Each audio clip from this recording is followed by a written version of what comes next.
Hi అండి అందరికీ. నేను మీ సీత.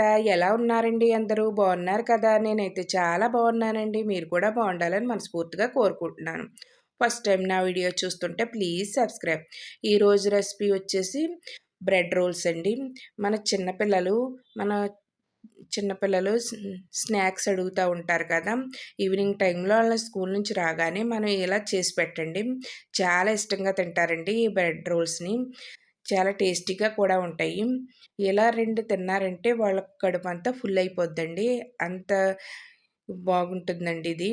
దీన్ని ఏ విధంగా తయారు చేసుకుందామో చూసేద్దాం రండి. ముందుగా అయితే 4 బంగాళాదుంపలనైతే నేను కుక్కర్‌లో అయితే ఉడకబెట్టేసుకున్నానండి. 4 విజిల్స్ వచ్చేదాకా వేయించుకొని ఉడకబెట్టేసుకున్నానండి. ఇలా ఉడకబెట్టుకున్న వాటిలనైతే పొట్టు తీసేసి ఇలా అయితే చిదిమేసుకున్నానండి. ఇప్పుడు ఇందులో సన్నగా తరిగిన ఉల్లిపాయ ముక్కలు, సన్నగా తరిగిన క్యాప్సికమ్ ముక్కలు, అలాగే సన్నగా తరిగిన పచ్చిమిర్చి, రుచికి తగ్గ సాల్టు, చిటికెడు పసుపు వేసేసుకుంటున్నానండి. అలాగే అల్లం తరుగు కొంచెం వేసుకుంటున్నాను.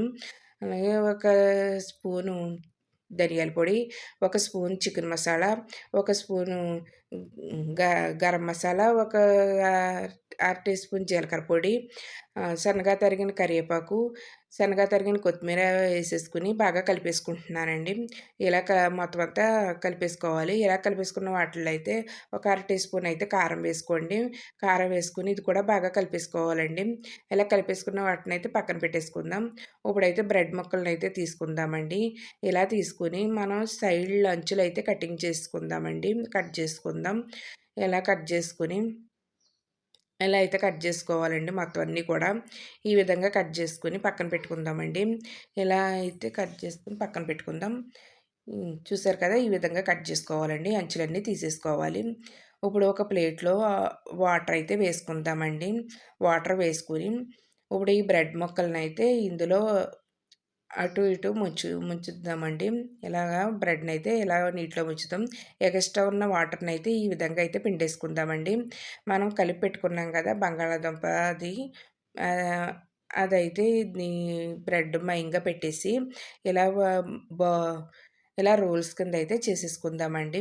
మనం ఒక మనం ఏ విధంగానైనా చేసుకోవచ్చు. బాల్స్ కింద చేసుకోవచ్చండి. రోల్స్ కింద కూడా చేసుకోవచ్చు. ఇలా మొత్తం అన్నీ కూడా ఇలా రోల్స్ కింద అయితే చేసుకున్నానండి నేను. ఇప్పుడు స్టవ్ వెలిగించుకొని డ్రీ ఫ్రైకి సరిపడా కడాయి పెట్టుకుందామండి. కడాయి వేడెక్కాక డ్రీ ఫ్రైకి సరిపడినంత ఆయిల్ అయితే వేసుకుందామండి. ఇలా ఆయిల్ వేడెక్కాక మనకి కడాయికి ఎన్ని పడతాయో అన్నీ అయితే ఇందులో వేసేసుకుని వేయించేసుకుందామండి. లైట్ గోల్డెన్ కలర్ వచ్చేదాకా వేయించుకుందామండి.